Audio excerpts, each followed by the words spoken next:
Which AFC North tight end changed his body for a bigger workload this offseason? Is a former NFL MVP about to be a big bust for his fantasy owners? And we play a Yaman or 9 with the Chicago Bears.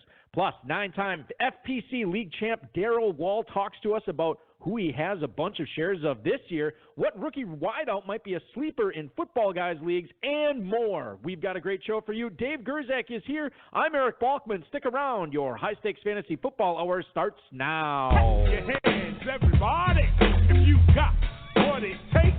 Because I'm KRS and I'm on the mic. And premieres on the prime.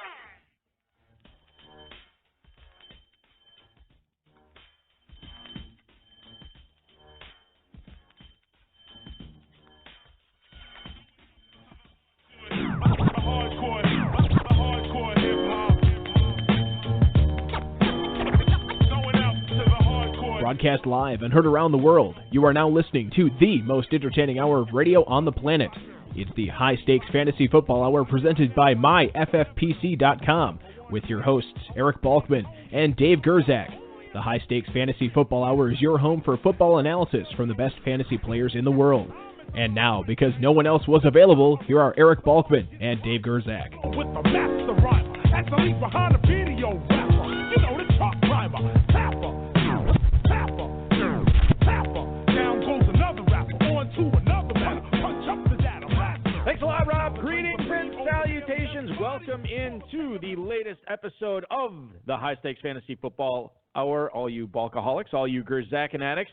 It's presented by MyFFPC.com, and I am, of course, your slightly above-average host, Eric Balkman. My co-host is the patron saint of fantasy football. His name is the Dizzle, a.k.a.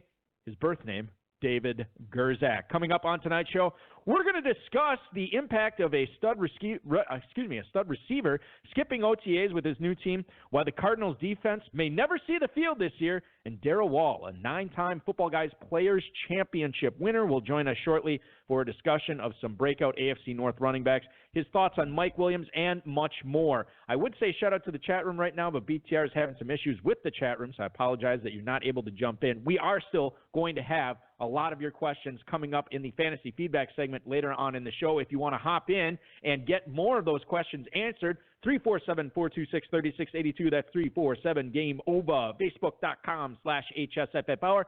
At HSFF-Hour on Twitter. At Eric Balkman. At David Gerzak. HighStakesFantasyFootball@gmail.com is where to reach us. Audio engineer and commissioner and best friend Bryce working very hard tonight, doing the triple threat, as it were. And our producer and mutual friend Rob is manning everything, all the buttons and everything behind the glass tonight. We'll do our best to get to all the questions later on in the show. A couple of things I have to point out. We are less than 5 hours away from the FFPC main event early bird expiration. That's right, at midnight Pacific time tonight. You will not be able to get that early bird discount anymore. Jump in now, get your team registered. Not only will you save $100 off of your team, but you'll be entered into the prestigious Pros vs. Joes entry, where you can compete with 35 other Joes, 36 other pros for one of 6 2020 FFPC main event entries. That's at myffpc.com. Of course, Dynasty startups forming there. I believe we have some going off on Tuesday that are still looking for some spots. Best ball, superflex, and double outs also always available at myffpc.com. Go ahead and get on over to rotoviz.com/podcast to listen to the latest high stakes lowdown with Kevin Proctor. That's right. The franchise owner of the Throwbacks joins me to discuss a lot of his Footballguys drafts so far this season, who he's targeting, who he's fading. The guy's won over $70,000 playing in the FFPC. So hopefully you tune in and listen to that because it was a good one. Dave, how are we doing tonight, man? Doing well. How are you doing, Buck? I can't complain. I'm very excited as we are entering June tomorrow, my friend. June is here already, and if you haven't started drafting yet, you're missing out, man. Yeah, weather actually is pretty nice here in Wisconsin. Got up to 118 degrees today. That's very funny. Just what it felt like to me. The exaggeration jokes always listen, they're good. There's going to be much more of them coming tonight. Don't you worry. Let's welcome in tonight's guest, ladies and gentlemen. He joined the FFPC 6 years ago after playing in traditional home leagues and online rotisserie leagues for over 25 years. Says he always looks forward to playing with the FFPC, and perhaps that's because he's got 9 Footballguys Players Championship titles under his belt. Please welcome into the show, Mr. Darrell Wall. Good evening, sir, and thanks for hopping aboard. Thank you for having me. Darrell, very excited to have you join us tonight because you've already done some Football Guys leagues this season, and we're very interested to see how those went for you and what stood out to you, what surprised you, so on and so forth. Before you get to that, can you let the listeners know what you're doing for a living when you're not winning FPC leagues? Oh, yeah. So I work for an online auction company, and we sell foreclosed properties and REO properties. And so I'm a VP of the portfolio management team here. So I stay pretty busy. No, I can imagine, especially when you pepper in fantasy football drafts with that, too. That is a full life, my friend. It certainly is. That's awesome. Normally I have a question, but I don't really have a good I don't know enough No, about it. no online auction questions, Dave? Nothing like that? No, you've never had a fan, never foreclosed on a fantasy player who's just gone overboard or anything, right? Not that I'm aware of. Yeah, see? We'll have to tell the state regulators. It's a safe game to play, everyone. Exactly. Doesn't get any safer. All right, Darrell, let's talk fantasy a little bit. You selected Sammy Watkins at the 403 in the Football Guys draft so far this year. He's been moving up in drafts thanks to the Tyreek Hill issue. If Hill's not playing for the Chiefs this year, now tell us a little bit about what you think. How great of a year do you think Sammy Watkins is looking at, assuming health, which, that's always a big concern with Sammy Watt. Yeah, so I've been kind of a fan of Sammy Watkins since his Buffalo days, and so he's experienced quite a bit of injuries. But I've been kind of looking at the projections for Mahomes, and really there's nowhere to take those, where those yards going to go, correct? And so I don't think Hill's going to really be here for at least 8 games. And I just think Watkins is, outside of Kelsey, is going to be really the best receiver on the field. So it's not a gamble I'm willing to take often, but I think I don't have Watkins at least in the Football Guys draft so far up into this last one. So I thought I would just take a chance on it. Darrell, have you been hedging at all when in the drafts where you do take Watkins? Are you taking say McCole Hardman later? Are you taking anybody else off the Chiefs just to cover yourself if Watkins does indeed get hurt and there is a new number 1 on the Chiefs? Or are you just kind of like Watkins or bust if you're going with the Chiefs receiver? No, Demarcus Robinson is someone I'm trying to get late. Before he wasn't being drafted, I think in some of the leagues. Now he sort of was in the 20, 19, 18. I see him go as high as about 16 or 15. So I am trying to get at least Demarcus Robinson in a couple of leagues. I was on Hardman there for a while, but I just don't necessarily. Right now, his price doesn't really make much sense to me. Sammy Watkins currently going at the 602 in FFPC best ball drafts over the last 2 weeks. I know he's rising even further in Football Guys drafts. I want to talk about a player as we shift from receiver to running back, player that's getting a lot of pub. We talked about him on the show last week, Dave, and that's Joe Mixon, a guy that you had drafted, Darrell, at the 110 in one of your recent Football Guys drafts. He obviously doesn't have the talent of prime Todd Gurley, but the guy who was the quarterbacks coach for Gurley's Rams last year, Zach Taylor, is now Mixon's head coach. What does that mean for Mixon this season, and what kind of season does he have in store for fantasy owners that select him this year? I think Mixon's going to have a big year. I think really the whole Bengals offense is going to look good. I have a ton of Green. I don't have a lot of Mixon. I think there are a lot of players who appear to agree with me around what we think Mixon's going to do. Clearly, he's not the talent as Gurley is, but I think he's one of the more talented runners and catchers, really, in the league. So I think given the style of offense, I think, Dalton, although may not be the greatest quarterback, he is a competent quarterback. So I do think that offense is going to pop this season. So I'm trying to get as many players that I can off that roster to sort of fill up my teams. Joe Mixon currently going at the 202 in FFPC best ball drafts. He is rising. I'm seeing him go fairly consistently in the first round of Football Guys drafts. I know he'll be passing Todd Gurley soon, is my projection, and then I would imagine that James Conner would be next. I don't know if he gets up to the Melvin Gordon, Le'Veon Bell level, but stranger things have happened, Dave, and Joe Mixon is a climbing. He's like that. He's the yodeler on The Price is Right now, but he has no shot of dropping off unless he gets hurt. No, he's definitely a riser for sure. It seems like people are evaluating him more and more and really starting to like him. So next question. Now, Volky, let's see if I'm going to get it right here.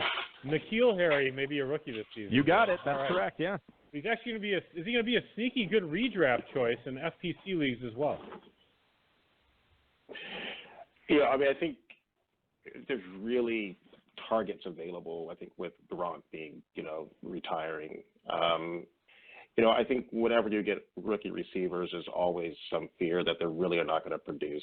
I think we had that 1 year pop with Beckham and Evans, and I think that may have made people believe that rookie receivers are going to be successful. I typically don't really like to draft rookie receivers, but I do think given what we hear, given the talent, given how the Patriots really are able to pull the most out of their players, I think it's worth taking a shot on a player who's able to get some of the targets that were left available from Gronk's retirement. He is currently going behind receivers like Tyreek Hill, Cortland Sutton, Marvin Jones, and Christian Kirk in FFPC leagues. He's actually going in front of Kiki QT, Sterling Shepard, and Golden Tate, smack dab right at the 9-10 turn in FFPC best balls right now. So he is now a single-digit round selection, is N'Keal Harry. And we have our single-round selection on the show tonight. It is Darrell Wall, a 9-time Footballguys Players Championship League winner, hanging out with Eric Balkman and Dave Gerzak on the High Stakes Fantasy Football Hour, talking about rookies here. Let's talk about Justice Hill, Darrell. You took him in the 11th round in a Footballguys draft this week, and given the new weapons in Baltimore's offense, is he a guy that is going to flourish playing behind Lamar Jackson?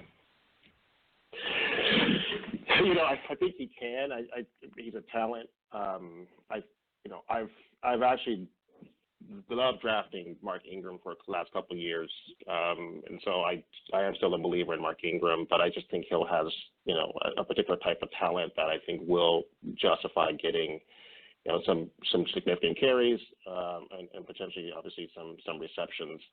And again, if there's an injury or anything that happens, I mean, I think there's really nothing else on that team. I mean, you can get away with the Gus Edwards and the Alex Collins. But from a talent standpoint, I do think Hill definitely will step up if necessary, and if there is something that does happen to Ingram as far as an injury is concerned. I think that I think it was Sigmund Bloom or maybe Evan Silva. I can't remember. One of them was saying on a recent podcast that Justice Hill is the type of player that come week 8, week 9 of the season, we as fantasy owners might be talking about, man, they need to get Justice Hill the ball a lot more because he's being so efficient with all of his touches. So we'll have to see what happens there, but I think you make a lot of good points about the Baltimore backfield, Darrell. There is an opportunity in Justice Hill's rookie year for some serious damage there if he takes advantage of it. Staying with running backs, Dave, staying in the AFC North. Yeah, and just real quick, Justice Hill, I try to get him. I have I'm in 8 dynasty leagues. I was trying to get him in the second round of all these leagues, but he was always going just a couple picks. Oh, really? Yeah, I couldn't get him. Did you get him anywhere? I had the chance to. I found somebody else to take instead, or I traded the pick. So yeah, maybe I took Damien Harris out of him. He was a guy I considered consistently in the mid-second round, but I ended up going different direction. Yeah, very good. Okay, so anyway, Darrell, back to our interview. You have James Conner in more than one place, and they're talking a little bit about him. I don't know, splitting time is their accurate word, but maybe a 60-40 split with Jaylen Samuels. But can you tell us a little bit why you think Conner's last year was not a fluke, and you think he's the real deal in the Pittsburgh backfield again in 2019? So I think the first thing to say is the Steelers line is one of the best in the league. So really, pretty much Le'Veon's been when he was out previous years. I mean, pretty much you put anyone back there, and they were able to get a ton of volume. I think Conner is a quality back. I don't necessarily think Snell is going to take any of those snaps away from him. And so I just don't see a way for Conner not to at least be an RB1, a low end RB1, and potentially a high RB2 if possible. So I have no concerns about a drop off. Dave, we haven't talked about James Conner on the show. I don't even know how you fall in line. I know you like Le'Veon Bell better than James Conner this year. Would you take him at the end of the first round in a football guys type league? Yeah, I would look at James Conner. Yeah, at the end of the first. At the end of the first, yeah.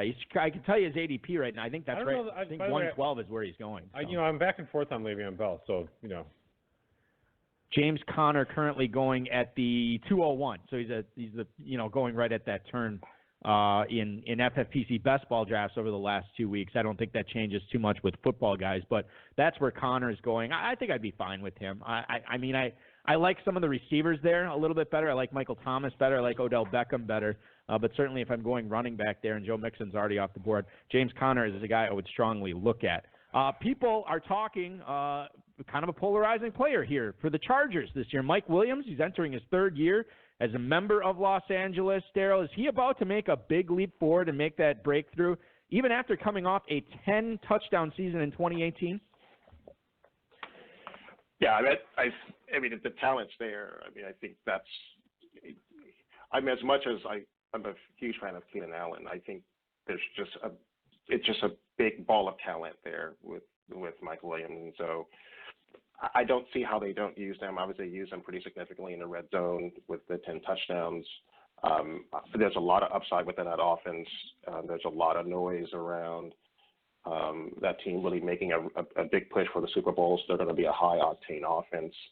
If you're not getting Keenan Allen, you can still get a piece of that offense with Mike Williams, and I'm all in. There's no way to get Melvin Gordon at certain parts in the drafts or Keenan Allen. So if you want a piece of this offense, I think Mike Williams is a pretty good substitute for those first two.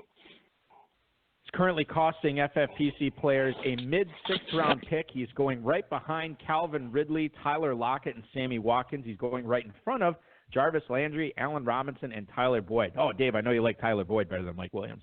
I do. Yeah, okay. So there's a glut of receivers going in the 6th round of FFPC best ball drafts right now, and he's one of them. I think there's like 7 guys going in the 6th. I mean, so the question about it changes quite a bit, but Mike Williams, is he the third target there behind Keenan Allen and Henry?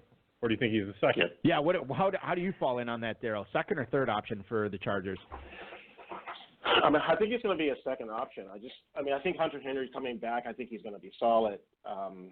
But I think it'll be a close, very close number of targets. But I just think that talent's there, and I think they'll be hard pressed not to really try to feed Mike Williams the ball. And you hear some of that chatter from some of the coaches, and I know some of them are hedging, but I'm going to go with the talent on this one and see how that works out.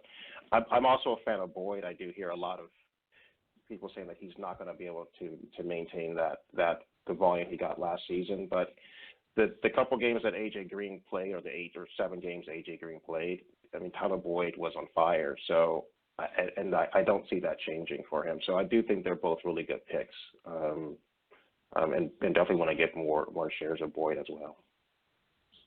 Sometimes I always like to bring this up, too, when we talk about all the different options that a team has, and we talk about Allen and Henry and Williams, and certainly that triumvirate is right up there in the NFL as far as the best receiving trio out there. Phillip Rivers might be an interesting buy, given that he's costing a mid-10th round pick. He's his 17th quarterback off the board, so you could wait and let other teams double up at quarterback and still get Rivers as your starter. That is pretty solid.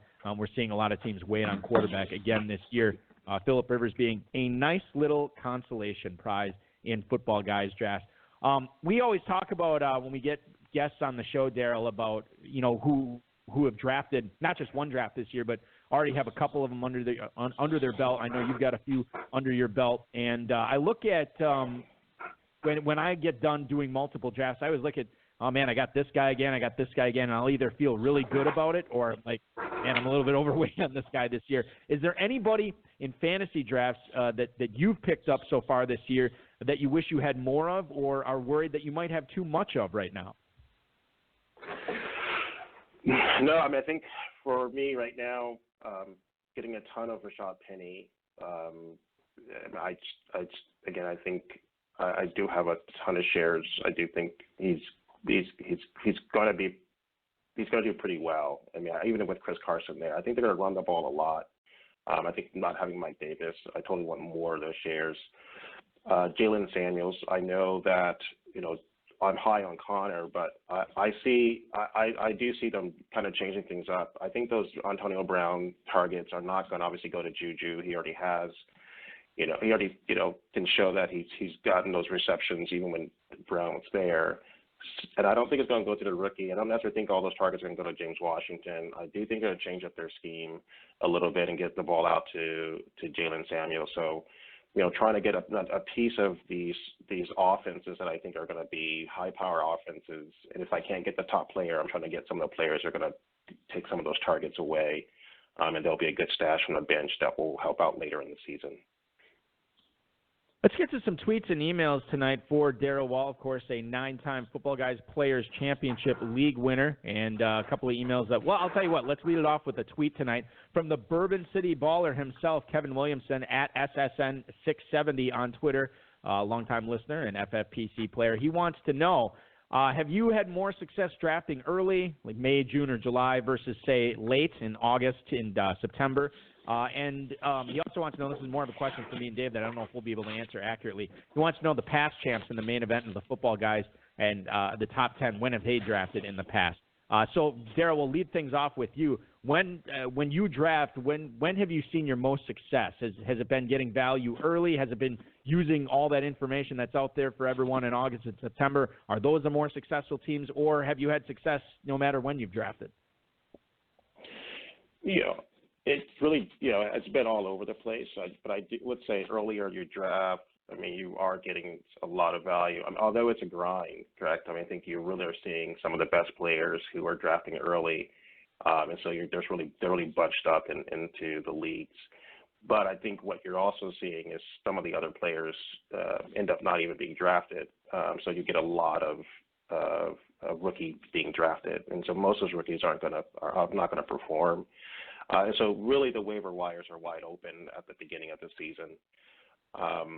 One of the things you can take advantage of later on, at least I have, is, you're going to get a ton of information. A lot of information is available. And yes, some people are going to be rising up, the charts. But what I found in the later drafts is that there's more information and you can actually make a lot better decisions.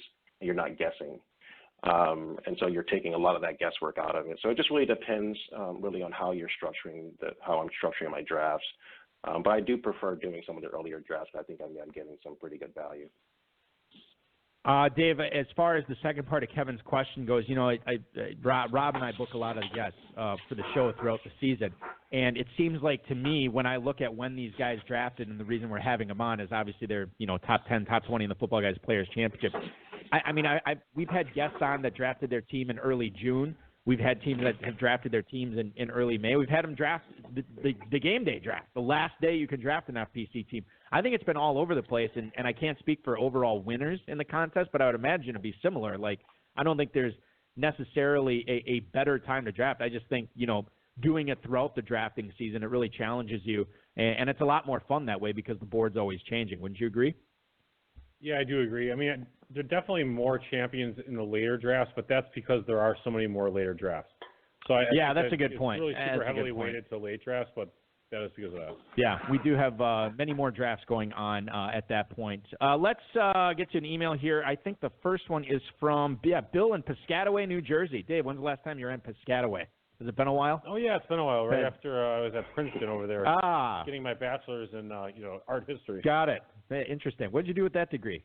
Started a couple of e-commerce. Oh, podcasting. Yes. Well, insert joke here. Manet or Monet? He writes, what's up, Darrell? How do you view Jack Doyle this season now that Eric Ebron has become a big part of the Colts offense and one of Luck's favorite targets? Thank you for the email, Bill in Piscataway, New Jersey. Maybe Dave had him in one of his Princeton classes there. I'm not sure.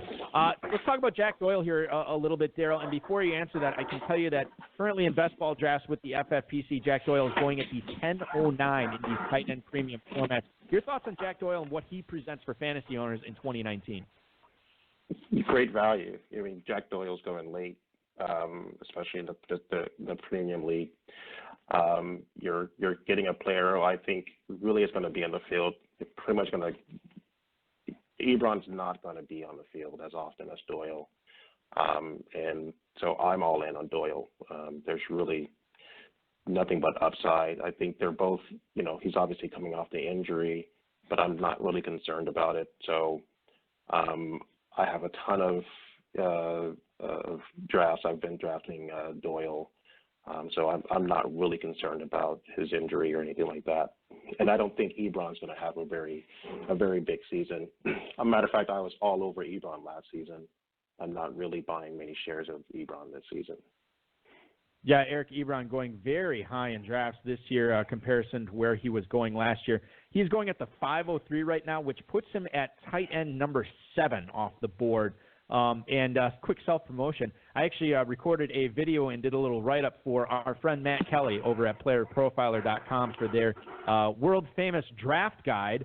So when you get that interactive, well, not interactive, but when you get that online draft guide, you can actually check out the video I recorded in that, did the little write-up in there, and I don't want to reveal what I said about Eric Ebron, but let's just say I echoed a lot of what Darrell just said here tonight. So check that out when it's released, which I believe is coming up in the next couple of weeks as well. One more email here for you, Darrell, tonight. It's from Mark in Syracuse. He writes, "Hey, Darrell, I know the HSFFR guys like Chris Herndon, but what do you think of him this year? If you wait on a tight end, does he make sense as a backup after his mini breakout in 2018? Chris Herndon currently going, as far as the ADP goes, at the 8-11. So he is creeping into that 8th round right now. It makes him, as far as tight ends off the board goes, he is number 13, tight end 13 right now. So he's being drafted as a backup. So to me, that would suggest that he'd make a great backup. Your thoughts, Darrell, on Chris Herndon catching passes from Sam Darnold in his sophomore season for the New York Football Jets? I'm avoiding the Jets just because of Gase. So there's really I'm just concerned just what kind of mess that's going to be possibly. I think there's other players that are other tight ends are going a little bit later. I think Gesicki that I would rather have later on that I think provides a similar potential upside. But again, if you're getting, I mean, Herndon's going much earlier than Gesicki or Josh Oliver or some other tight ends. I would take Doyle or Walker or any of those other tight ends that are going later than Herndon, and then I'll try to pick up, Oliver or Gesicki or Andrews. I think they just provide more value. I would rather pick up a James Washington or Jaylen Samuels where Chris Herndon has been going in some of the leagues. I think there's better value around his ADP. Yeah, Delanie Walker going a few picks right behind him. T.J. Hawkinson a round later. Kyle Rudolph a full round later. And then you mentioned Jack Doyle, Dallas Goedert, and actually Jordan Reed falling all the way to the end of the 10th round. Those are all players that are going after Dallas Goedert. Right after Chris Herndon, Dave. Now, you have been working on something over there. I've tried to not bother you. I know you're looking at the Ebron, Jack Doyle, the games that they played they were both on the field at the same time last year. And anything interesting to report? Well, Ebron had a ton of touchdowns. I mean, he's had 2, 4, 5, 6, 1, 2. They played together in 6 games last year. Okay. Ebron had 7 touchdowns in those 6 games. But oddly enough, Ebron didn't have that many yards. He had, comparatively to Doyle, he had 51, 26, 37, 69, 0, and 45 on the yard side. Doyle had 60, 20, 70, 36, 43, and 16. So I guess on a yards perspective, neither one really super impressed. Right. I have to just add them up, but I mean Doyle might have more yards actually over that 6-game stretch. Not the touchdowns. Doyle only had 2 touchdowns, but that is fluky. It's only 6 games. And but that I thought the insight on Doyle versus Ebron was interesting. Yeah, and just here's a tip the scales for me, and I think Darrell would agree. The draft value. I mean, look at what you have to sink to get Doyle and what you have to sink to get Ebron. It just doesn't make any sense. If it don't make dollars, Dave, it don't make sense. And I don't know if picking Ebron in the 5th round over waiting on Jack Doyle, where you could get him all the way down in the 10th round, I don't know if that makes much sense. Darrell's been incredibly patient and gracious and very insightful tonight, Dave. Before we let him go, I believe you have one final question for him. Yeah, Darrell, we need some advice, as always. We need a player that you're going to be staying away from early in drafts this season. This is redraft, as well as a sleeper that you've been targeting already in the mid to late rounds. Yeah, I'm just really staying away from get Fournette. I mean, it's just not excited about that pick. So I not even when I see that name, I just pass on it. I think they're just other players. And then a player I've been trying to get, but I have yet to get, at least in the football guys, is Darrell Henderson. Not because we share the same name, but because that doesn't hurt. I think that, yeah. I just think he's going to have an outstanding season. Part of what I think is missed in the conversation about Darrell Henderson is that the Rams, up to this moment, have been trying to get that player, so they've missed out on the last couple of drafts. So they've really been holding back some of that playbook, and so I think they found a player that they can really expand on their playbook. So even if I'm not taking the Gurley injury into consideration, which obviously I am, I do think he's going to have a really good season. Just hearing some of the conversations around what they want to do with this style of player.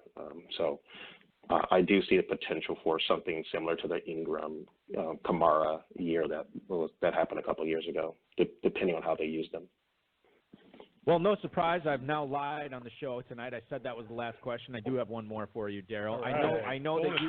Yes, bonus question. I know you said that you liked Rashaad Penny quite a bit this year, and he is going actually right around the same spot as Darrell Henderson. Let's say you're only drafting. Let's say it's like a FFPC main event where you're only, anything where you're only having one league. You have to pick between Henderson and Penny. Which one are you going with when you can only pick one? I'm actually picking both players because I would have noticed that and reached on one than the previous round. I just think they're worth having both, and I would reach just the way the drafts are going now. There's really no reason at this, given what we're seeing, or at least what I believe to be the case. I'm restructuring, how I'm looking at the drafts, and if I feel if I want to get that player, I'm trying to get them no matter what. I can replace, I think, some of the points for some of the other players, but I do think that that Henderson will score, and I think it's worth at least taking both if possible. But I would definitely take Henderson, especially depending on my draft if I was pushed to an answer. Yeah, both of them going at the 7:03 right now. So certainly you could grab Henderson or whoever at the end of the sixth, and then take Penny in the seventh round. Interesting way to do it there, no question. And Darrell, that was a fantastic answer. If this fantasy football thing doesn't work out, when it actually looks like it is working out for you, you have a career in politics, my friend. That was a fantastic answer, and it's been a fantastic interview tonight for you. Darrell Wall, ladies and gentlemen, 9-time winner in the Football Guys Players Championship. Thank you so much for joining the show tonight, dude. Good luck in all your drafts this summer. I hope you enjoy them, and we'll talk again soon, dude. Thank you very much. Darrell Wall, ladies and gentlemen. I don't know. I could reveal his team name. He uses the same team name in a lot of his drafts. I don't know if I will. I don't know if that's proper etiquette. Okay. But he plays in a lot of them. He's very talented. He's good, and a lot of insight there, too, Dave. Yeah, for sure. I was going to ask him this, too. I didn't want to ask the two bonus questions. I'll pose this to you. He shares our philosophy on the Jets this year, where we're kind of avoiding. I still like Herndon, and I will draft Herndon regardless. Okay. And does that extend to Le'Veon Bell in the first round? I'm not going to draft Le'Veon Bell in the first round. Okay. All right. I'm keeping in mind that my redraft career consists of pretty much Kentucky, and you bid for draft spots, and I'll probably be searching and spending money to be in the early part of the rounds. But anyway, I'm probably going more of a wide receiver heavy strategy if I'm going to be at the end. Yeah, that's the way to do it, my friend. I was, the real Leroy and I participated in a Kentucky draft this past Sunday. Nice. And it was all right, but I was shocked, Dave. Every year I'm shocked. It's such a shock to the system. My first Kentucky draft every year, I cannot believe how fast those receivers go. Oh, it's so crazy. It's unbelievable. And I went Christian McCaffrey at the 104, and then we went Zach Ertz in the second round because I wanted to get one of those top 3 elite tight ends. Man, that really handcuffs you for receivers. Yeah, the cupboard was bare. Oh, it was not. Who's number one, like Cooks? DJ Moore. Yeah. So it could work out. It may not. And Chris Godwin's number 2 and Robbie Anderson's number 3. Yeah, that's a little rough. It's going to be rough there. We'll see what happens. But now it's fun. Yeah, you have a 90, 100 catch tight end, which most people have like. Well, and Christian McCaffrey's going to have 150 catches before November, so get that going too. Another nice exaggeration. Well, I don't know how much that's an exaggeration. I want to thank Football Guys, Roto World, and Rob for tonight's rundown. It is the Fantasy Flash, ladies and gentlemen. Let's hit the newspaper and go over to the Charlotte Observer, where we saw a report this week that Cam Newton, who had shoulder surgery, has resumed throwing a quote regulation-sized football. No more nerves. Earlier in May, Cam Newton said he was hoping to resume throwing before training camp. And apparently, I didn't realize this, but a lot of rehabbing quarterbacks will use a smaller ball to start throwing as opposed to the Duke, as it were, right away. Cam Newton, it sounds like he's going to be ready to go for training camp. I'm curious your thoughts on how this actually affects DJ Moore, because he's been a big downfield threat. And given that the Panthers have 2 pretty good underneath guys in Christian McCaffrey and Greg Olsen, I'm curious if you're worried about Cam Newton's arm strength maybe not all the way up at the start of the season, potentially affecting DJ Moore. I don't think so. I mean, if he's going to be full go at training camp, he'll be fine. I mean, I think. Well, that's the plan. We don't know. Well, this isn't like the Andrew Luck situation where there's just all this smoke all over the place and he misses the season, and then you really have concerns about his actual career. It seems like everything's been on track for Cam. Unless I hear anything at all, I don't have any concerns about Cam, really. And if you don't have concerns about him, I think you would. Well, he's pretty reasonable. He's very reasonable in drafts right now. He is going, again, this is FFPC Best Ball, the 909, Dave. He is going behind guys like Kyler Murray, Jameis Winston, Carson Wentz, Drew Brees, Jared Goff. Wow, I'm very surprised Drew Brees is that high. So then the 11th, he's going the 11th or 12th round in classics. I would imagine, yeah, right around there. That's crazy cheap for Cam. Yeah, and I mean, like he still has his legs. They're still attached. They're healthy. They're good. He's still going to get some rushes this year too, some rushing touchdowns. So I think this is just more reason to wait on quarterback too, because you can get him super cheap again, and he presents a tremendous amount of upside. Right. Excuse me, I'm getting a little verklempt talking about Cam Newton over here. I see that. Getting all emotional. The Ravens on Twitter this week, Dave, tweeted out that Hayden Hurst says he's added about 20 pounds of muscle. Quote, I'm kind of on a mission this year. I have a lot to prove. Says he weighs about 265 coming into this season. He was listed at 245 when he was coming into the NFL draft last year. He was the number 25 overall pick of the 2018 NFL draft. And, he had a bad foot last year. I'm not sure if putting on weight is the best thing to do when you have a bad wheel, but certainly he thinks that it is. This is a run-first team, Baltimore. In Baltimore, they have a lot of tight ends there. And you got to believe that given that he was a rookie tight end last year and they tend to struggle a lot, he should improve a little bit. But I don't know, man. You put on all this weight, you weigh 265. To me, that's like, hey, we're going to run, and we need this extra blocker who can catch every now and then. I'm not targeting Hayden Hurst at all. Well, Hayden Hurst was a really old rookie since he was played baseball. So he was supposed to be one of those guys, and we were talking about him last year as a player that as a rookie tight end might actually be something because he was so old, and he wasn't. He did not do well. So I don't know how much more improvement you're going to have a guy who's already kind of maxed out athletically. And, if you have a 20-year-old tight end like Njoku or that Irv Smith who got drafted, he has a lot of room to grow. I just don't see that with Hayden Hurst. I'm more interested in Mark Andrews as our drafters. I'm sure Andrews is going earlier. He had a really good rookie season. Yeah. And I think Andrews is going to be the pass-catching player to own on the Ravens from a tight end position. Dave, you and I will be drafting in Kentucky on Hayden Hurst's birthday this year. Do you want to take a guess at how old he will be when some people will be drafting him in Kentucky? I guess 26. He will be 26 years old. Nice call on that. 26-year-old sophomore in the NFL. Yeah, right on. Interesting. Sounds like my collegiate career. Let's move on and talk about I think you were a little older. The news out of Kansas City. No comment. Eric Bieniemy. 4.0 average, though. Anyway. Eric sleeping with Bieniemy, the Chiefs offensive coordinator. Yesterday was talking about Damien Williams, and he says Damien Williams will be the starting running back, as reported by Brandon Kiley on Twitter. The quote, Damien Williams is our starter. We expect him to excel in that role. Damien Williams did excel in that role down the stretch last season, and quite frankly, Kansas City didn't add any serious competition to him. I mean, They get Carlos Hyde. There's Darwin Thompson there.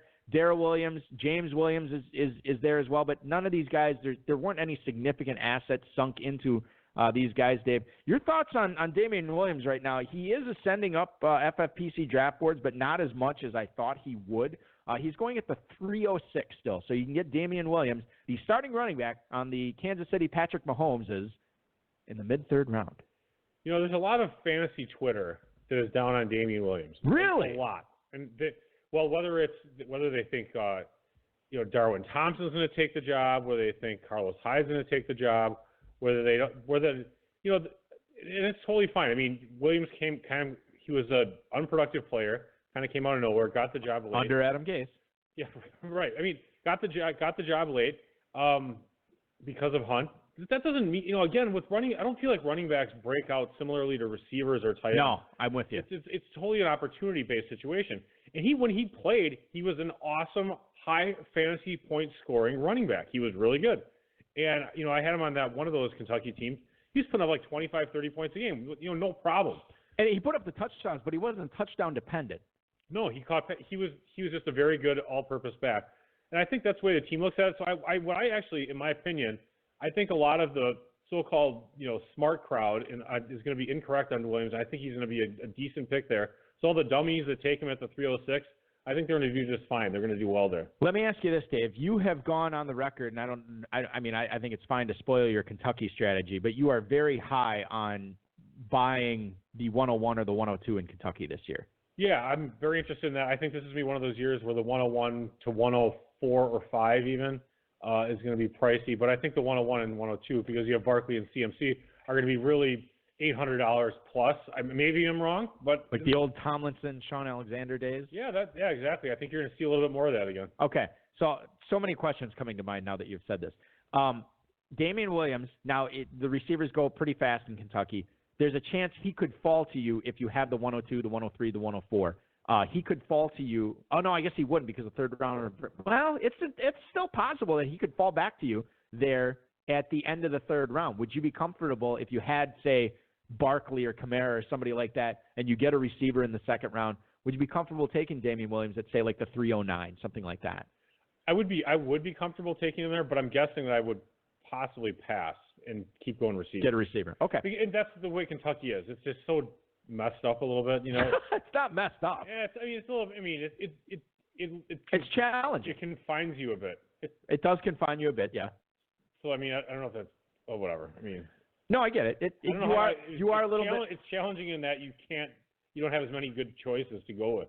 As opposed to the FFPC dual flex option. I'm not totally trying to get into that. That's okay. I'll totally try to get into it. But it is kind of true.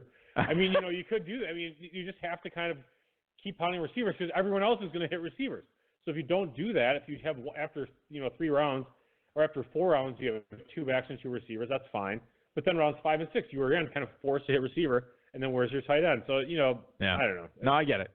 It's a different type of challenge. Okay, so this.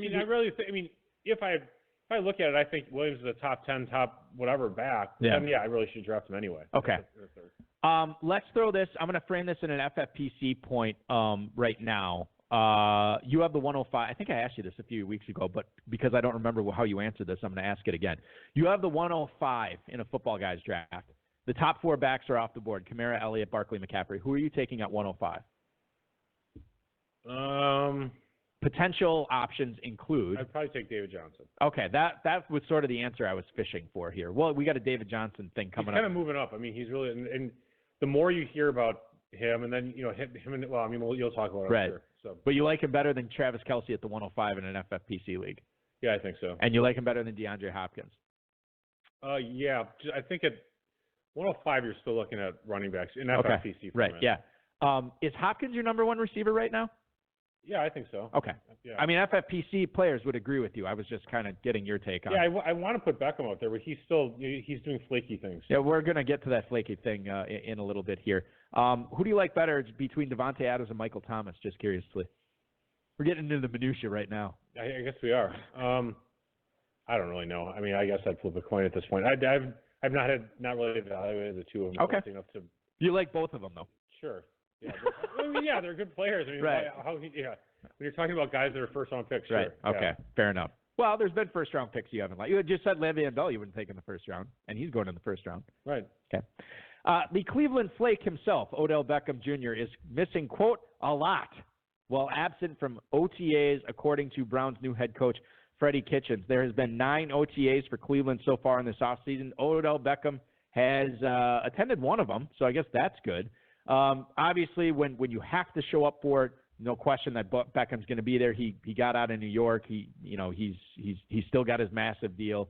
He's very happy to be playing with Baker Mayfield and a much improved team in Cleveland than what he had with the Giants. But you look at Baker Mayfield now. No Jarvis Landry, by the way, who's already been excused with some sort of injury that's not expected to be a serious issue. But Baker Mayfield's thrown to Antonio Callaway and a whole lot of nothing right now. June 4th through the 6th is when they start doing it for real, Dave, which is coming up here in 5 days, I guess. Odell Beckham. This is probably it has you concerned a little bit. Yeah, I mean, not a lot. I mean, it just would be smart for him to be there. But in the long run, it probably won't really matter that much, to be honest. I mean, he is a pro. He knows what he's doing. He is a pro. He does know what he's doing. Going at the 202 right now in FFPC best ball drafts. You comfortable with that, taking him at the right around the turn there? Yeah, I mean, there's so much upside with Beckham and that offense, and catching passes from Baker Mayfield.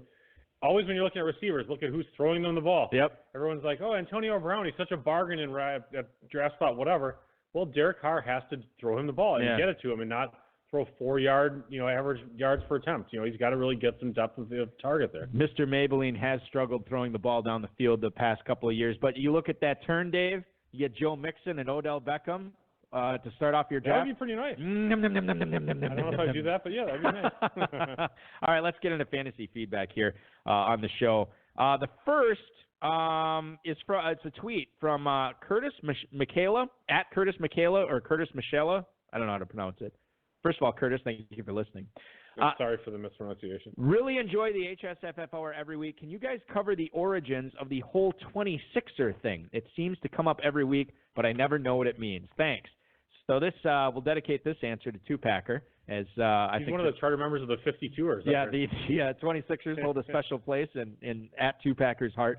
So the way that this started was, as I understand it, there was a $250 Dynasty League the FFPC held, and it was number 26. And these guys who all joined the league ended up really hitting it off. I don't think anybody knew each other prior to this, and it developed into a really fun, competitive league. They make a ton of trades. These guys are all buddies. They took over the Genesis League starting in 2018. They've dominated that again this past. We covered them on the HSFF Hour for their 2019 performance. But that was how the 26er thing was born, and then they subsequently started 2 more drafts. The 250 number Dynasty League number 26 2.0, right, and then the 250 Dynasty League number 26 3.0. Yeah, and they're the only 2 leagues that we've actually made accommodations for. Well, we made accommodations for naming their league specifically, and then we also had a league where they wanted to take the name number 69 in advance of actually getting to 69, right?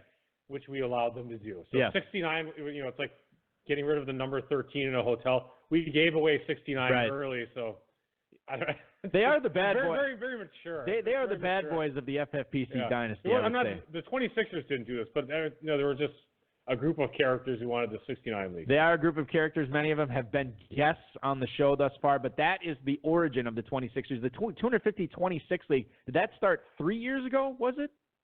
Yeah, that sounds about right. I think it was 3 years ago. Right, yeah. Hudson Kern-Reeve, longtime listener to the show, who still refuses to come on as a guest. We will get him in at some point. Well, he's afraid of speaking in public. Is that what it is? He's a professor, for crying out loud, Balky. I think he's fine. That's all right. That's very funny. I was not paying attention to that at all. It is Friday. So he had I believe he joined that 250 number 26, and then he told these guys about Genesis to see if anybody wanted to jump into Genesis with him a couple years ago.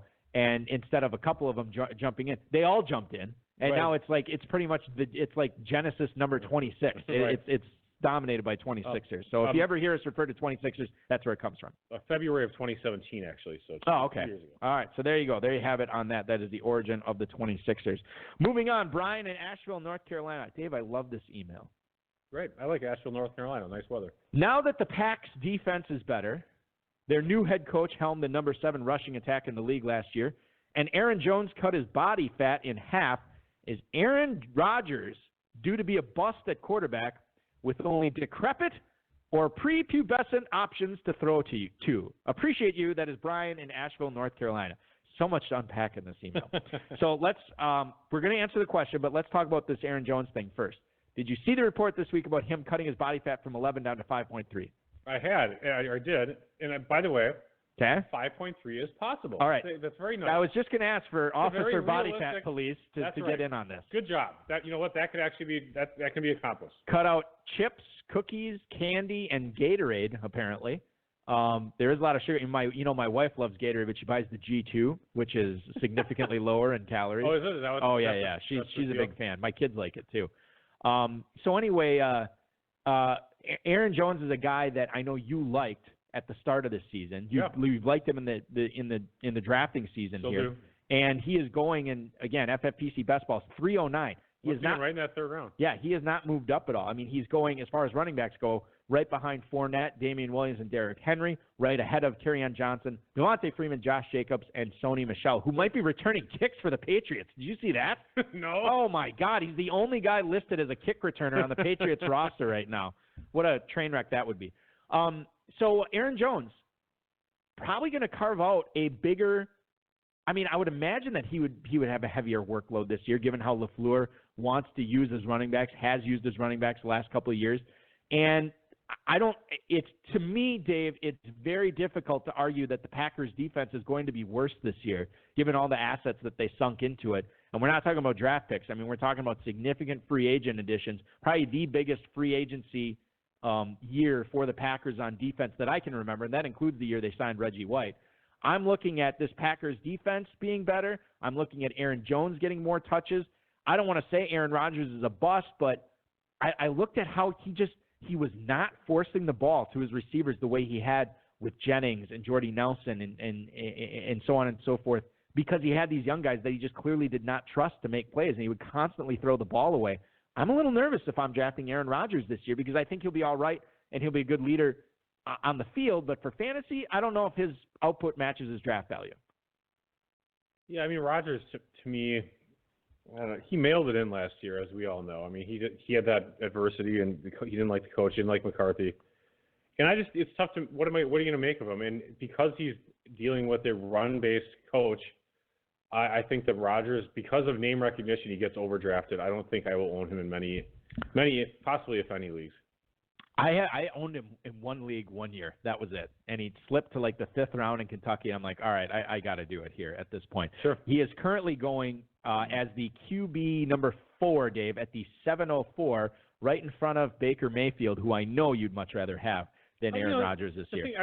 I think I would prefer him probably, but I mean, to say much rather have, it's you've said nothing but positive things. Yeah, I know, but I mean, it's still, you're talking about a Hall of Fame quarterback versus a second-year guy. I mean, to really, let's just not get over the top. Okay, all right, we'll get over the top. We'll still go up the hill. It's like, it's so crazy that, Baker Mayfield's going to be way better than Aaron Rodgers. Well, I'm glad I don't want to put words in your mouth, so I'm glad you're clarifying. It could be, but I mean, let's not get too crazy. But if you are taking a quarterback in the 7th round and they're both available, I would imagine that you'd be taking Baker Mayfield 7 or 8 times out of 10. I would probably take Mayfield over Rodgers if I was taking a quarterback in that spot. I'd probably also look at Kyler Murray 2 rounds later and not take either one of them. Right. Yeah, and that's plan A for you, right? Or Cam and whatever. I don't know. In that neighborhood, I would look at some guys. It depends on what the rest of my team looks like. Right. Jamaal Williams, Dexter Williams. As far as the Packers' rushing attack with Matt LaFleur, you have any interest in either of these players? I don't know if I do. I had the opportunity in that Kentucky draft we could have taken Dexter Williams super late, and we chose not to. Yeah, I would not. I'm not that interested in Jamaal Williams, but I guess he is the handcuff. So if I had Aaron Jones and Williams fell past his ADP, I would probably take him.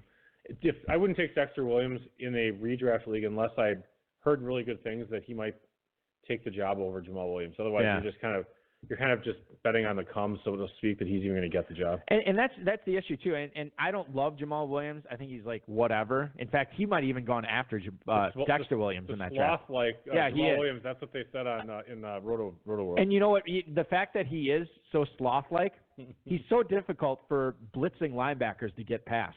Because you run into him and it's like a brick wall. He is so good at picking up the blitz. He really slows him. He is really good at that. I will say that. Okay, so that's what we're looking at for the Packers. And if Aaron Jones were to go down, I know a lot of people would probably be excited about Dexter Williams. When he goes down? Yeah. But I don't know. I think Jamaal Williams is still going to be out there a ton. It's very difficult. I would think so. He's still, because he's a good pass-catching back, even though he's not maybe as good of a talented back, a runner, he'll be ahead of Dexter Williams. Right, yeah. Most likely. And I mean, I knew it's a new coaching staff, but I got to believe that they trust him a little bit more than, Dexter Williams is like a 6th-round pick. It's not like he's this pedigreed guy either. Right. Ronnie in Rapid City, South Dakota. Are the Cardinals really going to run 95 plays a game? And if so, does that make grabbing every Cardinals running back a must, with each of them sure to break down from so much usage? That is Ronnie in Rapid City, South Dakota. They're going to pass all the time, buddy. David Johnson said this week that one of the biggest challenges, if not the biggest challenge for him this offseason, is getting into shape, because they plan on running 90 to 95 plays a game. Now, for reference's sake, the Arizona Cardinals were 2nd worst in the league last year, averaging a paltry 56 plays a game. Cliff Kingsbury, when he was at Texas Tech, averaged 82 plays a game. I know they want to play fast. I know they want to do a lot of things. It's not going to be 95 plays a game. It's just not going to happen. But they are going to move way up on that list. We look at the running backs on this team besides David Johnson. Dave, I mean, are you interested in anybody but Johnson on this roster? I mean, it's very difficult for me to get excited, even super late. You said players or running backs? Running backs. Just keep it to running backs right now. We can talk about players if you want. Running back, not so much. I mean, you're looking at Chase Edmonds. T.J. Logan, DJ Foster. Chase Edmonds is the backup, right? Yeah. So him, I guess, but him super late. Sure. Yeah. And as far as players go on this roster, by the way, Chase Edmonds, 21st round in FFPC best balls. You can wait on him. Players on this roster. Now, I know it's difficult because you and I were both in dynasty mode. Switch to redraft mode. We should play a Yaman or 9 with the Cardinals. We're going to play Yaman or 9 here shortly with the Bears. But Hakeem Nicks, Christian Kirk, Andy Isabella, Larry Fitzgerald. Are you interested in 3 of those guys for redraft? Hakeem Nicks? Hakeem Butler. I know you're not interested in Hakeem Nicks. Yeah, I'm not interested in Mr. Compartment Syndrome. Hakeem Butler, and then the other 3, Isabella, Fitz, and Christian Kirk. Yes. And not interested in Butler, right? No, I'm interested in everybody. Oh, you are? Okay. Sure. The whole offense. All the receivers. Why the hell not? Hakeem Butler, 21st round in best balls right now. I guess I'd take a chance on him right there. Yeah, that's not. Why not? I mean, I'm definitely interested in Fitz. I think Kirk's a teeny bit overrated, but I maybe would take him too, and definitely like Isabella. Where's he going, 11, 12, 13? 17th round right now over the last 2 weeks in FFPC best ball drafts. And by the way, redraft, it's a little. I thought I saw him in the 14th yesterday, but that's, I'm sure that happens. Yeah. And then Christian Kirk is going obviously much higher. He might actually be the first one off the board at the 907. Larry Fitzgerald going at the 1008. So Christian Kirk is your first Cardinals receiver off the board. See, that's it. Okay, so we talk about this a lot of times where a quarterback is being taken late and all the receivers are being taken early. Here you have almost the opposite, right? Where you have a quarterback in Kyler Murray that's being taken fairly early, a 10th overall. Right. And all of those receivers are getting taken pretty darn late, right? Yeah. 9th, 10th, 13th, your 9th, 10th, 14th, 21st. That's pretty nuts, actually, especially when you're talking about what's supposed to be a super high-volume offense. Yeah. I mean, as far as trying to get as many plays churned in and out of the huddle, or not even huddling up, running all this shotgun, 90% plus shotgun. If you believe in Murray, you should definitely be drafting all those receivers. Yep. I mean, you don't have to sink any assets into him. I mean, keep in mind, too, that, the tight end position, I don't know how they always use a tight end. I'm sure if they had a stud tight end, they would use him, but they don't have one. I mean, so I think you're going to see 3 receivers that are going to emerge as worthy of being drafted for sure. Sigmund Bloom pointed this out. I can't remember if it was on the couch or in the Audible this week, but if you look at Cliff Kingsbury's offenses at Texas Tech, he had these bigger, more physical receivers play on the outside, but the guys who got all the action as far as targets go were those slot guys. Those are the guys you need to pay attention to, is the guys who play the slot for Arizona. And if that's Larry Fitzgerald, Yum, yum, yum, yum, yum, yum, yum. Well, yeah, I think slot receivers, has been an emerging trend over the past few years, have really become more and more valuable. Yeah. You see Tyler Boyd, you see Andy Isabella was a second-round pick. That wasn't happening 4 years ago. And he may be able to play outside, too, as we've kind of talked about. But Kiki Cutie is a player that I'm really super interested in. And in his limited time last year, he had a 10-catch game, I think, in the playoffs. I think he had at least 2 double-digit catch games in the regular season, too. Yeah, so that's why I look at Will Fuller, and I'm like, I have no interest at all in Will Fuller. I'm with you. And you hear me, Packer? No interest in Will Fuller. Much more interested in QT, a few rounds later. So. Okay. All right, fair enough. Let's move on. Dear Trent and Joe, not sure if you saw this quote from the Ravens owner about Lamar Jackson, but if you guys are telling me to draft him for his legs and not his arm, I have serious concerns about his fantasy viability now. Please read this on the air. That's Tom in Panama City. Congratulations, Tom. You got your email read on the air. Very demanding, Tom. Yeah, very well. Panama City, I'm sure he's. They just say please, though. Yes. Did you see the quote from Steve Biscotti this week about how Lamar Jackson will not be running 20 times a game? Yeah, I saw it. I looked this up last year, or I looked this up. First of all, he is the owner, so. He is the owner, yeah. I looked this up today about last year. Guess how many games Lamar Jackson had 20 or more rushing attempts? Now, he started, I think, like halfway through the season. So I thought he had average 17, which means he probably, started 10 games, 5. Fewer. 3? Fewer. 1? He had 2. Right. He had 2 games. I think he had 26 rushing attempts in one and 20 in the other. I'm going to look it up just to make sure I am right here, because the fact that you are guessing that high has me doubting the accuracy of my statement here. I was just guessing. If you look at Lamar Jackson's game logs, which, God bless America, every time this happens, I have it, and then I lose it. This is so annoying, ladies and gentlemen. Okay, here we go. I think I got it now. Lamar Jackson took over last year for Joe Flacco on November 18th, whatever week that was. Yeah, 2 is correct. So 2, and in his first game he had 26. Right. Then he went 11, 17, 14, 18, 13, and 20. So, and I don't know what he did in the playoffs. I don't think he hit 20 against the Chargers in the playoffs. But I'll say this, Dave. I don't care if he's not getting 20 because he rarely got 20 last year. He's still going to get double-digit rushing attempts a game. And you cannot tell me the fact that this team couldn't take the time to tell him that he was going to have a new offense this year before he even got to the OTAs, and the fact that his passes are still fluttering. You can't tell me that he's not going to rely on his legs when the bullets start flying and he starts doing this for real. He's going to be running the ball. I have no concern about drafting. I drafted him as my starting quarterback in that Kentucky league, and I feel effing great about it. Well, he's going to have a lot better receivers, and he's going to be in the second year of the offense. It's going to be tailored around him. He's going to throw for more passing touchdowns and more passing yards. He's going to be – I think the question is he going to be a good fantasy quarterback, or is he going to be a great fantasy quarterback? And that really doesn't have a whole – I mean, it doesn't – It'll be a good one. It correlates with how good of an NFL quarterback he is, but it's not, perfect correlation. He could be an average NFL quarterback and a great fantasy quarterback. Which is all we care about. I mean, it is all we care about. Right. It's all we want. We want him to keep the job, of course, but that's about it. I'm just looking at the receivers on this team, Dave, and it is woof. Yeah, but they drafted all those speed guys. I mean, they have Marquise Brown that they just drafted. And Miles Boykin. Yeah, Boykin, who's also another fast guy, and Justice Hill, who's not, catching passes out of the backfield. Yeah. I mean, I'm not saying it's great. These guys are all going to grow with Lamar Jackson. Maybe it's a better dynasty play than a redraft one, but I can't. Was it Biscotti or was it a Ravens coach that was talking up Chris Moore this week, saying he could be a breakout guy? But then you're looking at Willie Snead, Jordan Lasley, and then of course my favorite player of all time, Michael Floyd, is on the roster. Don't forget about Seth Roberts and Jaleel Scott, and then of course Joe Horn Jr. is on this team as well. That's right. That's really doing their due diligence and trying to get any possible weapon for Lamar Jackson this year. All right, final email of the night. Eddie in Grand Rapids, Michigan. Greetings and salutations. I think you guys may or may not have done this last year with Matt Nagy taking over an eclectic group of skill guys, but could you play a Yaman or 9 with the Bears again for 2019? That is Eddie in Grand Rapids, Michigan. Thank you so much for the email, Eddie, and we will be happy to play a Yaman or 9 as Rob wheels out the machine here. Who's doing it, you? I will. Yeah, I'll be pushing the buttons on this one. You'll be reading the players. I just realized this today. So I read the players, then you say whether. And then I'll do the button pushing. Do you know that every coach in the NFC North is named Matt except for Mike Zimmer? That's great. Isn't that weird? Oh, yes, it is. I found they all love that first book of the New Testament, didn't they? Apparently, yes. And they all go by Matt, too. I don't think anybody goes by Matthew. Oh, of course, who's going to hire a football coach named Matthew? That's not more of a soccer coach. Yeah. Well, I mean, this is not a commentary of what we believe. This is how the NFL works.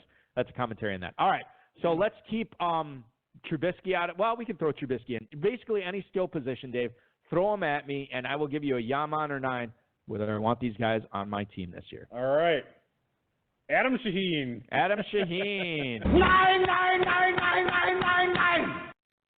No, thank you. Well, we'll get into the other guy in a little bit, but I still don't like Shaheen.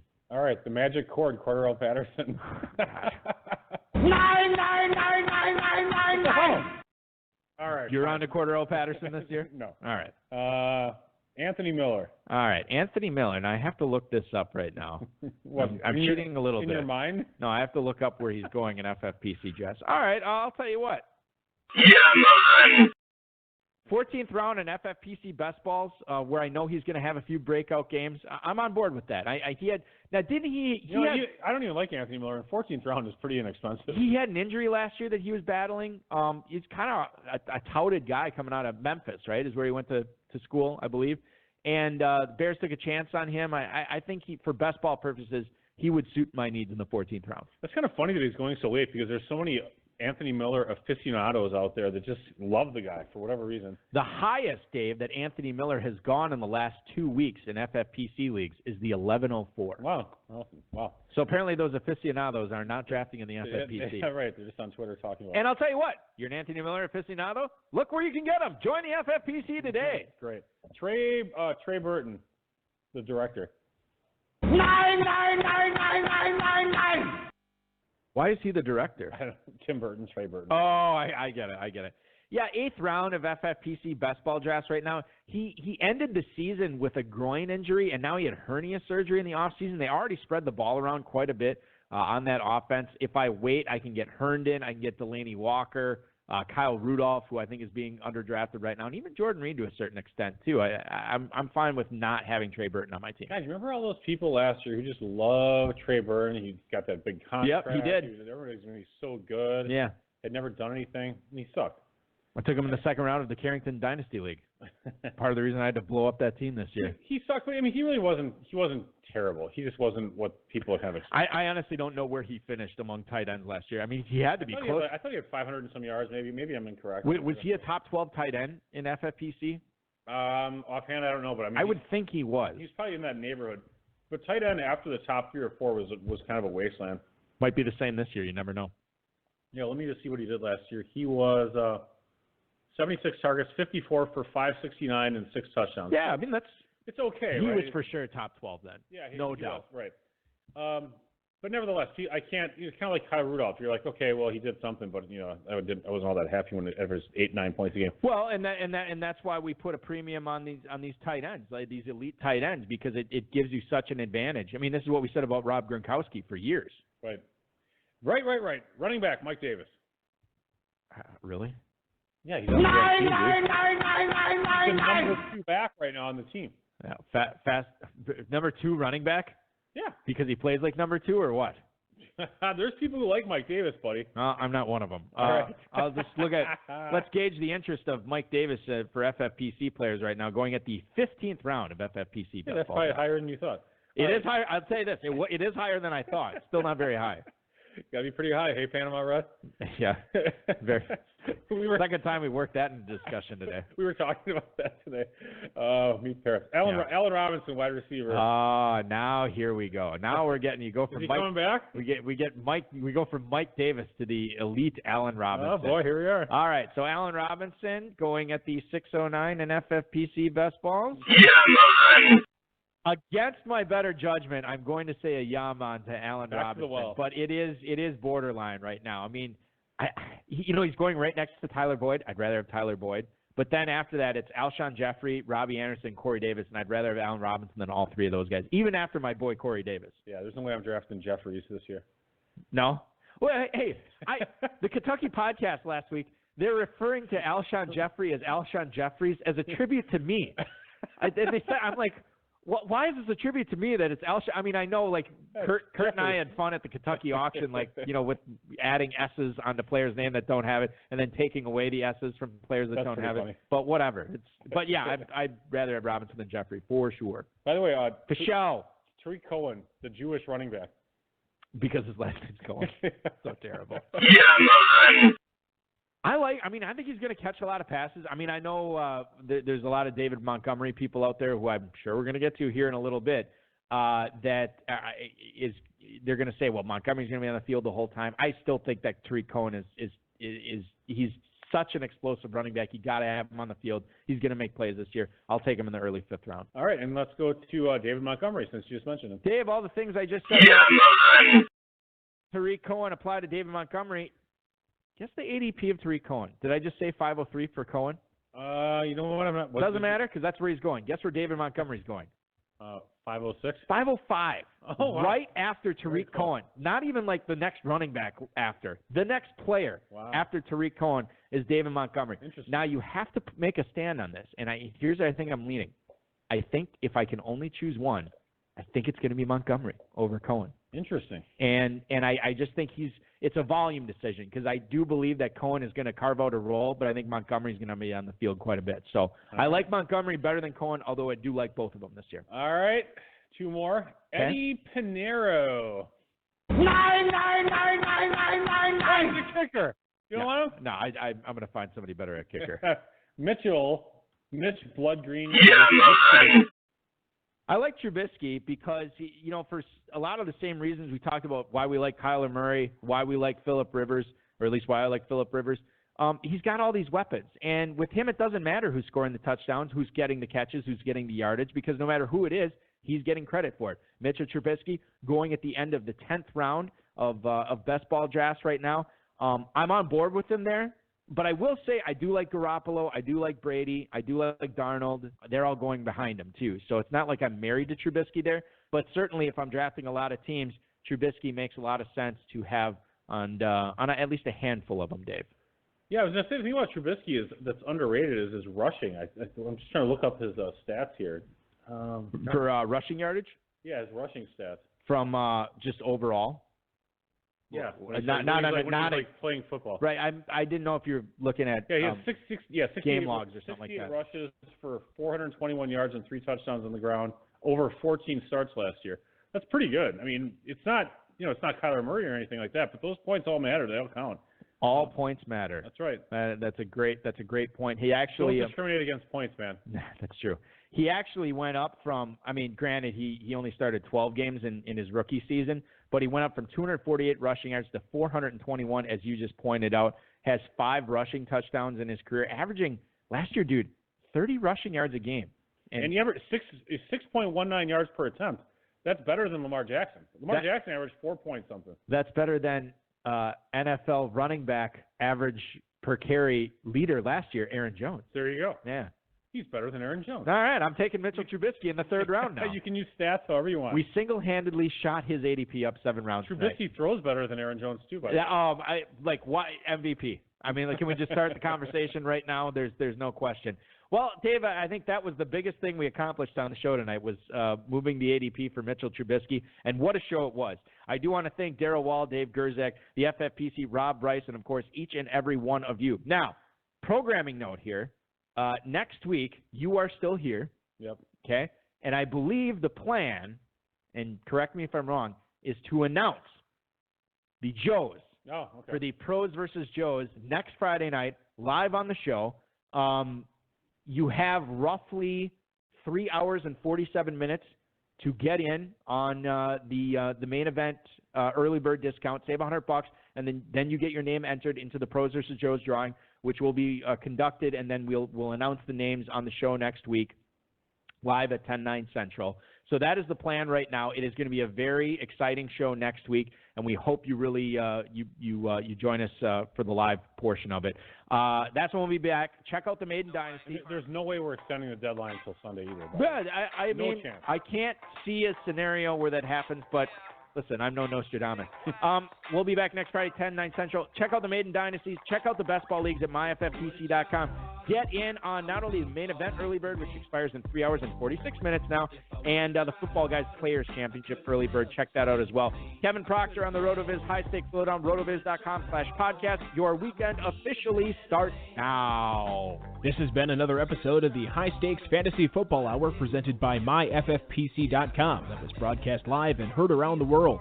Eric and Dave will be back next week with more analysis, interviews, and advice from a guest much smarter than they are.